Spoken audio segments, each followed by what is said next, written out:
Okay, so this is a subject on independent study. Now we are going to listen to Mr. Celestin Ekwaza, and let's hear from him what he has for us concerning this particular topic. Thank you very much. So you can start, sir. Good evening, everyone. So I am here to present on three very important topics as far as research and writing research, academic research is concerned. I'll be presenting on research paper and the types of research paper, then research process and literary analysis. These are the three main topics I will be looking at, or we shall be looking at together. So we begin with research paper and research types. Now, the first question you ask yourself is, what is research paper? Because research paper is not like every other writing, like picking up a pen to write. When we were in the primary, secondary schools, we used to write essay, write a composition about yourself, write this and write that. So, but at this point, you are making a scientific research. So, what is research paper? So when we say research paper, it is a written document that presents the author's original research, analysis, and the interpretation of specific topic or issue. So when you choose a topic, we will not be going into research questions but for you to write something, you must have a problem you want to solve or something you are looking at and you want to add to that body of knowledge. So in that situation, you are making a research paper, and doing that, you need to make your analysis and get it right, and then you research on a specific topic.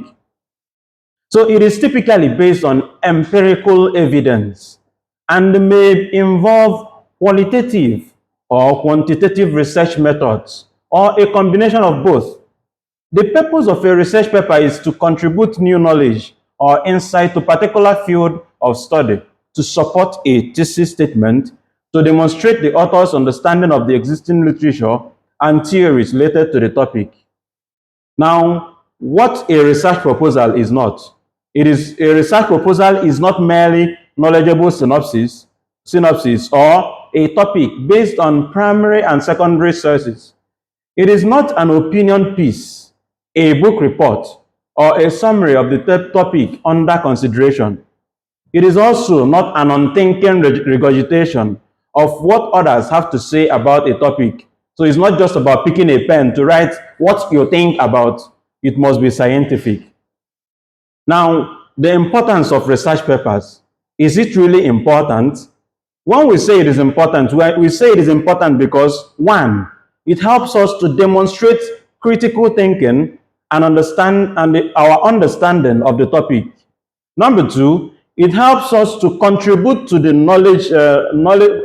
contribute to the knowledge already existing, to add to scholarly, discourse. Number three is that it improves our skill development. So it enhances research writing and our analytical skills. How we are able to look at things scientifically. Now, there are components to this research paper, and number one is abstract. So if you are writing a research paper, you must have an abstract where you summarize, what you are writing, the research method you use, and what your thesis statement, what you are about to write. Number two is that you give us the background. What prompted you to write this? And then with your thesis statement, when we say thesis statement is like a sentence summary of all you want to write. For instance, that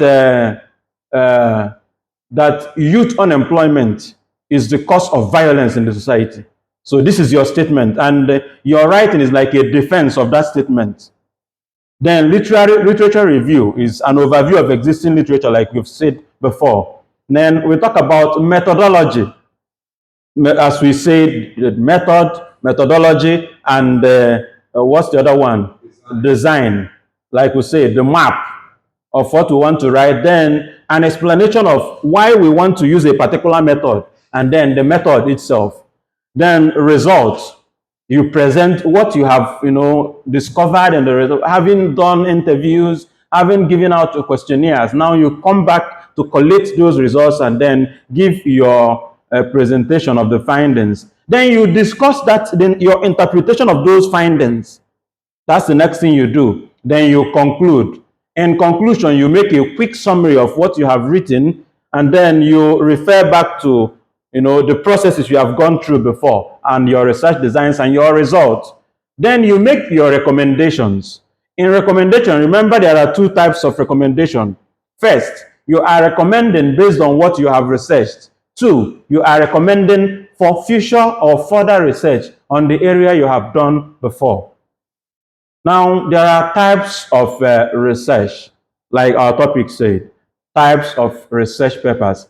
Number one is analytical paper. Remember, there are 8 types of research papers. So number 1 is analytical paper, argumentative paper, cause and effect, compare and contrast paper, definition paper, experimental paper, interpretative paper, and the survey paper. So we begin with the first one, analytical paper. When we say analytical paper, it means the student asks questions, collects relevant data from a variety of sources, and then he analyzes what he has found. So it's more of getting sources and then analyze those sources. The findings, viewpoints, and conclusions presented in the source materials are closely examined before proposing a unique interpretative and perspective on the topic. While writing this type of paper, the researcher is expected to be completely objective. At this point, you are not falling into one side. You remain objective. When we say objective, we mean you don't support one side or the other side. You remain in the center. Even if you believe a particular thing, at that point, you are not siding your belief. You are standing objective.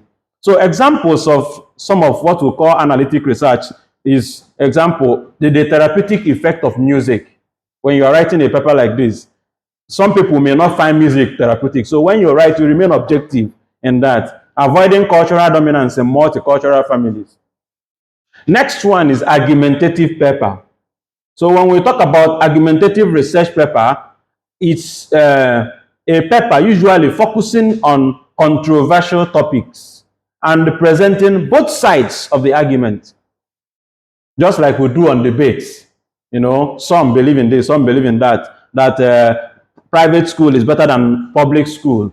In this time, you are presenting the both sides of the argument as the writer. This type of research includes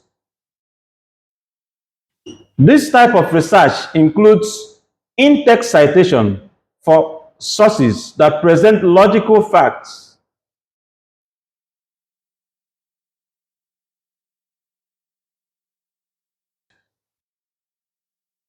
So when we say argumentative research paper, this type of research paper includes in-text citation from sources that present logical facts from both sides of the fence and concludes with the author analyzing the merits and demerits of each argument. So in essence, you are not standing in one side. You are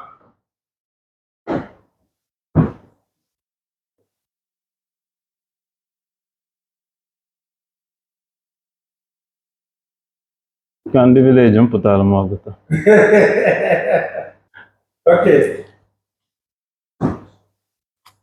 Regardless of which side you stand or you favor, the author of an argumentative paper is expected to be objective.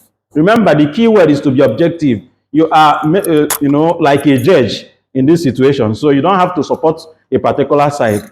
So example of this type of research include, is religion the leading cause of war? When you are writing this, irrespective of your religion, you remain objective.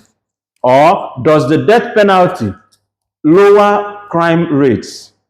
These are some of the type of topics you see in argumentative research. Cause and effect research paper. Now, high school students and the freshmen are often required to write this type of research paper at the beginning of the academic year.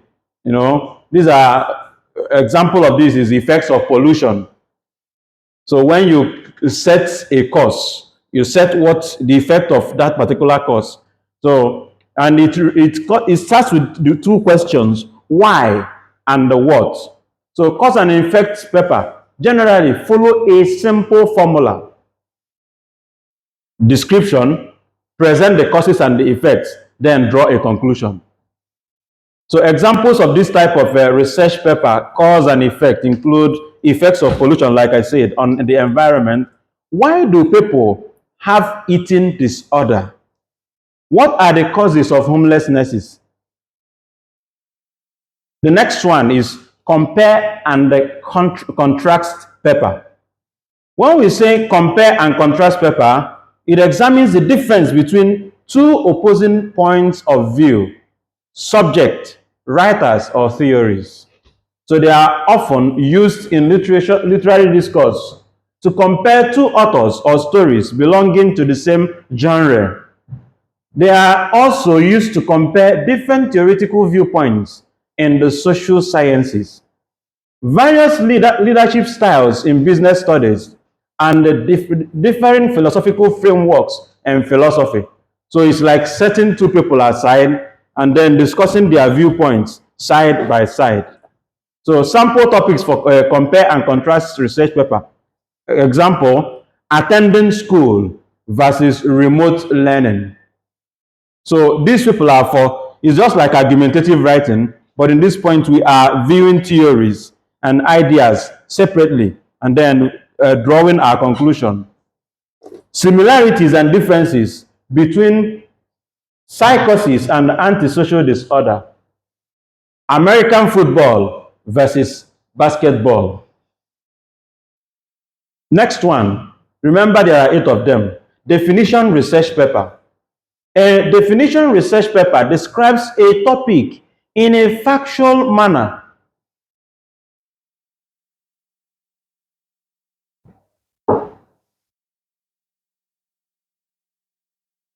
So a definition paper describes a topic in a factual manner, devoid of emotions or personal opinion.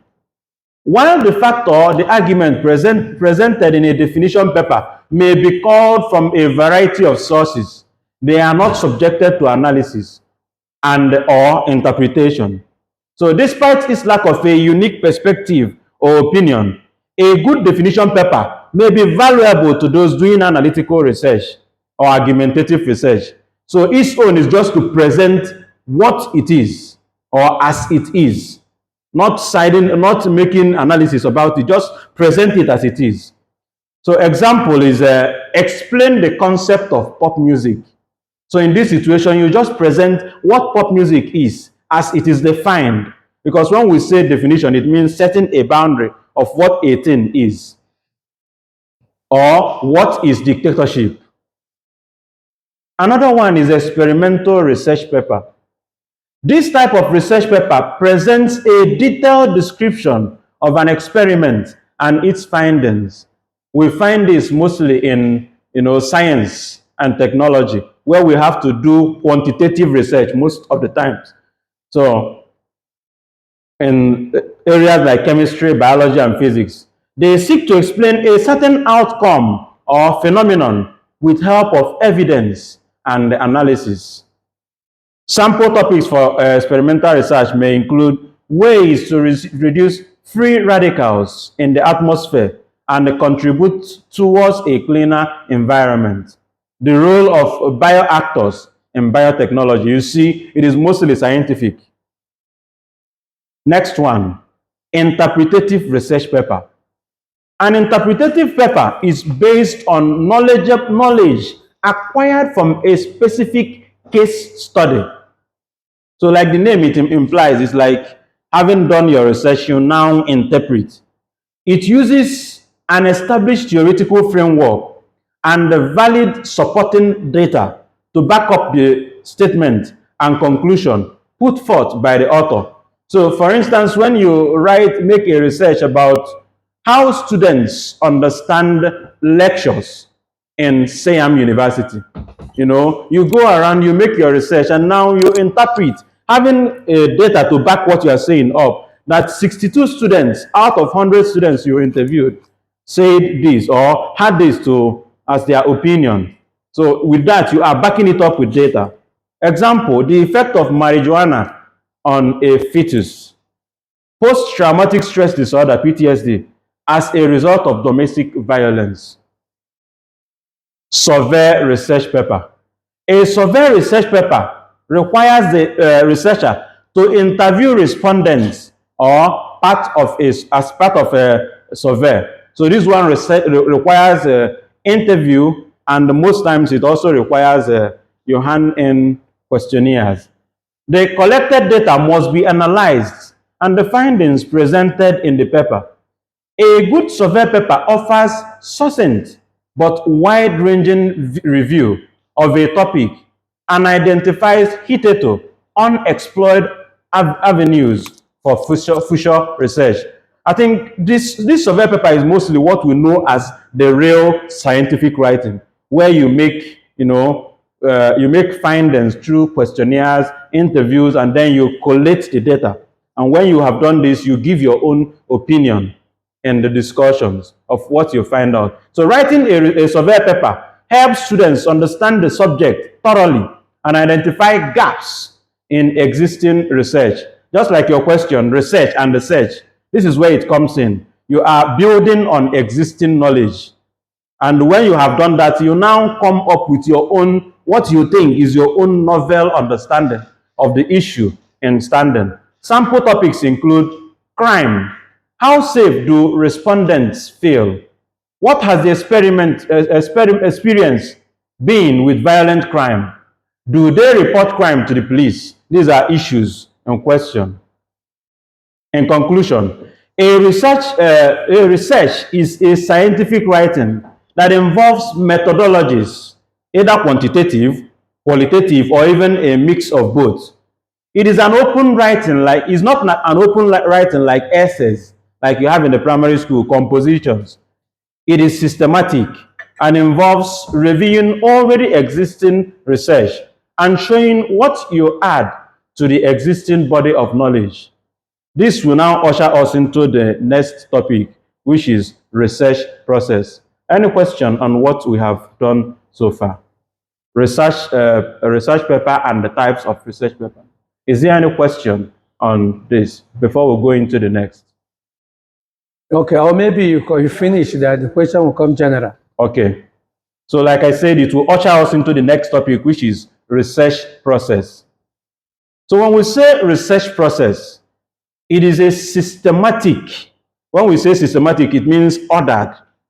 A systematic and structured approach that involves the collection, analysis, and the interpretation of data or information to answer a specific research question or solve a particular problem. Remember, when you want to, like the answer our brother gave to us, when you want to make a research, there must be a problem you want to solve or something you feel passionate about. And then that will prompt certain questions, scientific questions, and your objective becomes like what you aim to achieve with those questions you've asked. So this research process is like, the first one is to identify what you are, about to research on a particular, not a broad, like talking about the whole world. You limit it to maybe you're talking about Igbo apprenticeship, like I'm writing in my own research. Igbo apprenticeship, you limit it. Igbo apprenticeship, not talking about the whole Nigeria. It makes it look broad. So research process steps. First is to identify the research question or the problem. Then number two is to conduct a literature review. Every research that does not include a literature review is like falling from the sky. There must be a step by step. How did this issue come about? Who has written on this issue? How did they see it? Now, at this present time, how is it? Or to what extent have we built on this particular issue? And now, at this point, in my own research, this is what I'm trying to add. You formulate a hypothesis or research objective. When we say hypothesis, it's like creating a scene of what should be or what you aim to look at, and then your objective. Based on the research questions and literature review, the researcher can formulate a hypothesis or research objective. A hypothesis, scientifically, is a statement that can be tested to determine its validity, while research objectives are specific goals that the researcher aims to achieve through the research. The next one is design a research plan and methodology. You remember we made a differences between research plan, which is a roadmap, then research methodology, how you intend to make a research, study of how you intend to achieve this research, and then the particular method you are using. Maybe you are using interviews, you are sharing questionnaires, you are going around meeting people, experimental interview. So in this situation, you make the difference between the three. Then collection and analysis of data. How do you collect data? Is it by interview? Is it by questionnaires? Is it by meeting people, or by sending out essays for people to write for you so that you see their viewpoints? So these steps involves collecting and analyzing data according to the research plan and the methodology. Remember, when you are making a questionnaire, for instance, you are not asking everything. Everything must be according to the plan of your research, so that it helps you gather information and then know where people are, tilted towards when you are making your research. Next one is interpretation of those data you collected or findings, and then drawing your conclusion. So when you have, asked questions, done everything you should do scientifically as pertains to your research, then you collect those data and then you interpret what you see in those data. Who and who, for instance, we asked students how do students, understand lectures? You make a research, maybe 100 students, 200 students, or in the whole of Bangkok, you select different schools or different people to ask your questions, and you collect these data. And then when you collect these data, you now interpret them, and then you set your own conclusion. The next one is to communicate the results. When you have written your essay, how do you communicate it? So finally, the researcher must communicate the results of the research through a research report, presentation, or publication. The research report should provide a detailed account of the research process, including the research question, literature review, research methodology, data analysis, findings, and conclusions. The report should also include recommendations for further research. Review and revise. When you have written, before you go on to publish, you go back and look at what you have written. That is where your supervisor or your advisor comes in. They help you to, point out issues within your research so that you don't bring out a research that is not either up to date or correct. So the research process is an iterative one. It is important, it's an important review and revise the research plan and methodology as necessary. Researchers should assess the quality of their data and method, reflect on their findings, and consider areas for improvement. Ethical consideration. When we are doing research methodology, one of the things we consider is the ethics of your research.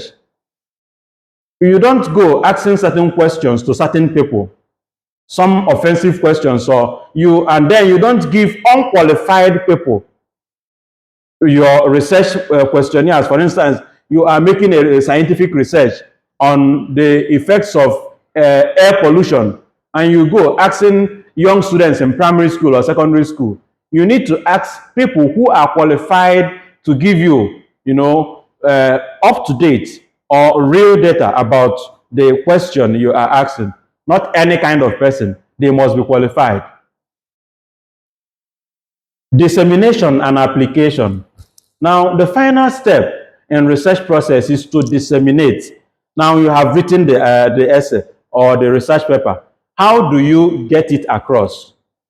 So researchers can share their findings through academic publications, presentation at conferences, or media coverage. The research can be used to inform policy decisions, develop interventions, or improve practice in relevant field. Next one, literary analysis. Literary analysis involves closely examining a text to interpret its meaning and explore why the author made certain choices. This process can be applied to various forms of literature, including novels, short stories, plays, poems, and even our thesis or stuffs like that. A literary analysis essay is not a rhetorical analysis, nor is it just a summary of the plot or a book review. Instead, it is a type of argumentative essay where you need to analyze elements such as language, perspective, and the structure of the text, and to explain how the author uses literary devices to create effects and convey ideas. So here are the key steps involved in literary analysis. Number one is to read the text. Carefully read the text, paying attention to intriguing, surprising, or confusing elements. Take notes on the aspects as they can be crucial to your analysis. Next one is to identify literary devices. Look for literary devices such as metaphor, simile, imagery, and symbolisms. These elements help convey deeper meaning and create specific effect. Next one is to formulate a thesis. Develop a clear thesis statement that presents your main argument or interpretation, of the text. This will guide your analysis and keep it focused. Now, the process of literary analysis. Number one is it must have an introduction. Now, introduce the text and your thesis statement, as we said before. Two is the body paragraphs. Analyze specific elements of the text, such as language, perspective, and the structure. Use evidence from the text to support your argument. Next one is a summary, that is a conclusion of your main points, and then restate your thesis in the light of the analysis. Connecting elements. Now, when you are using literary analysis, you consider how different elements of the text can correlate to each other and then contribute to the overall meaning of effects. So when you are, for instance, I'm writing about how students understand, lectures. When I am making my literary analysis, maybe get a particular topic or writing or literature to support my writing, I make the analysis and then I consider issues that connect to the entire body of work. So it mustn't be a random book or a random literature. It must connect to what you are writing, and then you pick out those major places that support what you are writing. Conclusion. Literary analysis is not just about summarizing the plot, but delving deep into the text work on a deeper level. It involves critical thinking and a detailed examination of the author's techniques and choices. Thank you.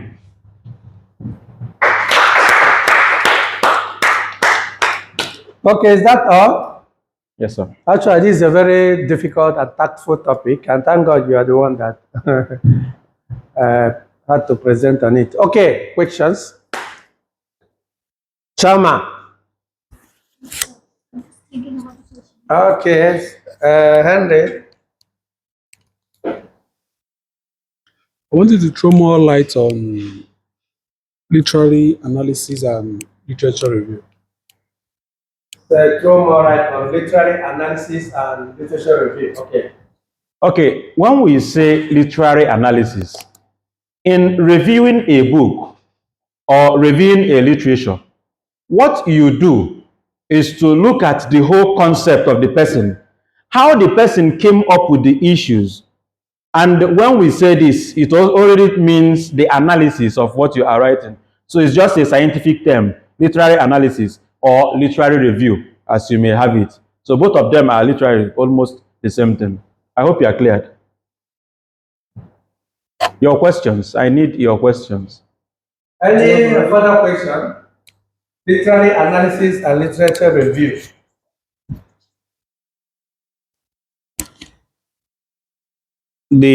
My question is that you talked about literary analysis and literature review, Yes. right?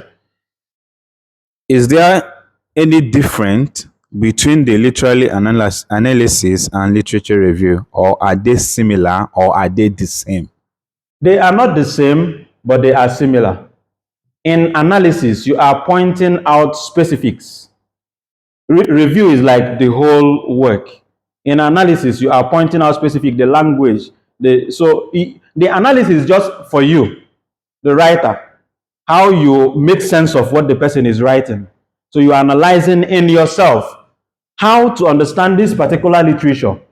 Then you, in your review, it's like step by step. From analysis, you come to the review. So it's like a way to arrive at your review. You make an analysis and then you make your review. I hope you understand. Yes. You make your analysis and then you make your review. You understand that? Yes. Damian? Good afternoon. Good evening. Question is very simple. So regarding the literature review, my question touches on gaps, like gaps that we have to fill. I wrote it down here. How or what do you think is the best practice for us to identify gaps within the literature? If there are any unexpected findings that we do come about.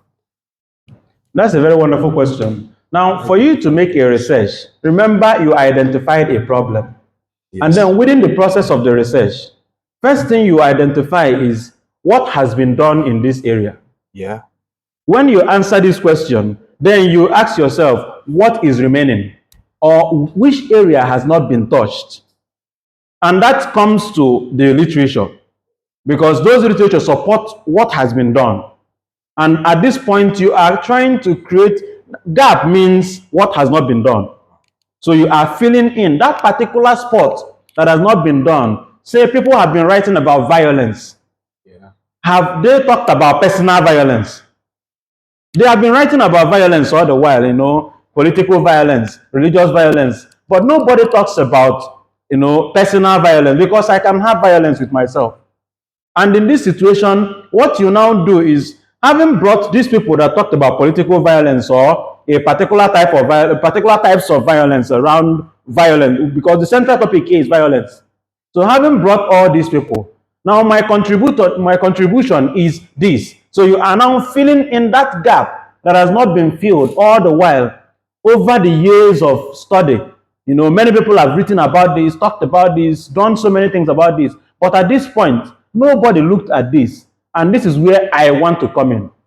And that's what makes your paper scientific. Do you get that? Can I ask another one? Okay. More question. Okay. Also, just a simple one. When we speak of like our qualitative data collection, what do you think is the best way we can ensure the veracity of our? I think you touched on this already. I think you maybe already answered this. Yes. That's why I changed my question. Yes. But let's get back to it. How do you determine, what's the best practice to determine the veracity of your sample pool that you are extracting your data from, your qualitative data? Literature. Yes. I mean, literature is the best way to determine the veracity, because literature is like building, it's like staircase. Coming up to this 10th floor or 12th floor, you pass through the first floor, second floor, third floor. So where your research comes in, becomes like filling the gap. And in that situation, that gap you are filling, the steps you have taken shows how the quality of what you are writing, whether it is true or not. Because nothing comes out of nothing. In Latin, we say ex nihilo nihil fit. Nothing comes out of nothing. You don't just begin to write. So those steps set foundation for you. And you cannot pass through those steps and still be untrue. I don't know if you understand what I'm saying. Yeah. Those steps determine how true what you are saying is or not. It's just like saying somebody passed through JS1, JS2, JS3, and then in SS3, that is the highest point of high school, you now say that those ones he did in JS1, 2, or they have been done in JS1, 2, 3 are wrong. So it is like a step going to a particular point. Those reviews help you to know where you stand. And that is why literature review becomes necessary. Because at some point you look at what you are doing. Is it really in line? Or am I making a mistake? And that is why you also need advisor. Because when you are making a mistake, the advisor comes in and tells you, this is your idea. I think you should look at it. Go back and look at this one. Go back and look at that one. I hope you understand. Yes, sir. Thank you very much. Thank very you. Good. Very good. Nan. Wow. So what if the advisor is not a good one? In fact, for somebody to qualify to be an advisor, it means he is equal to the task. Not an ordinary person becomes an advisor. That's the presumption, I think. Okay. I have one question. Okay. So all of the people have his own beliefs in the religions and politics of some other issue like personal believing. So when we do analysis, how can our beliefs and our standings can distress the analyzed scales and the academic scales sometimes. So when we do analysis academically, how can we abandon or how can we control our personal bias and the emotions? In making analysis, just like argumentative research paper, what makes you standard in writing is your ability to keep your bias aside. For instance, I'm a Christian, and whatever I'm writing, if I am tilting towards Christianity, supporting Christianity, my research is already flawed. And that is one of the things about quality of research. If you are not able to keep your differences aside or your biases, maybe personally I have issues with Islam, and in my writing, you remember there's a question Prof addressed about Nigeria, for instance, or seeing bad in the government, and then I'm writing about government, for instance, and I cannot keep be objective about what I'm writing. Everything I'm writing is against the government. Then there is a problem somewhere. So that is a work you have to do on yourself as a researcher. You have to learn to be objective. You know, that's what makes you a scholar. Because being a scholar, just like Dr. Shaw said yesterday, if you remember, he said, your ability to look at issues as a diplomat, you know, look at issues involving nations, involving states, and then, irrespective of your stance, be able to be objective in looking at others, accepting others' limitations and, you know, faults, and placing yourself at a particular pedestal that makes you not judgmental of others. Even when you want to present their issue, you are presenting it as it is, not to judge them or to be on a particular side. That's what makes you a scholar. So your ability to do this defines your quality as a scholar or a researcher. I hope you are clear. Okay, thank you. Thank you. Wow. Wonderful. Any more questions? Do you have another question? So on this note, we thank you very much, Mr. Professor Celestin. Please, can we give him a round of applause?